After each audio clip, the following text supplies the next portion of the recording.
Les peuples seront heureux quand les rois seront philosophes. Pourquoi? Eh bien parce qu'en étant de réels serviteurs de la vérité, les authentiques philosophes sont de véritables soldats de la justice. Ils recherchent l'utopie et non le pouvoir, comme les hommes politiques que tu connais aujourd'hui. En effet, en y réfléchissant bien, un véritable homme politique recherche l'utopie, c'est-à-dire la société idéale. En y réfléchissant bien, Thomas More était un véritable homme politique. Ceux qui aujourd'hui tentent de se faire élire en convainquant du mieux qu'ils le peuvent le peuple ne sont pas des hommes politiques, mais des hommes de pouvoir.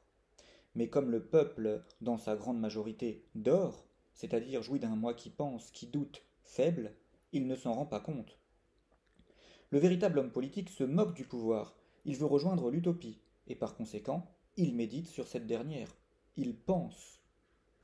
Je ne crains pas de dire que les plus grands hommes politiques n'ont pas été les plus grands hommes de pouvoir. Les plus grands hommes politiques ont toujours été et sont toujours ceux qui se sont sincèrement interrogés en se demandant quelle était la société parfaite. Chercher l'utopie avec ses jumelles, c'est le propre de l'homme politique véritable. Son obsession est la quête de la vérité, de la justice, et non du pouvoir.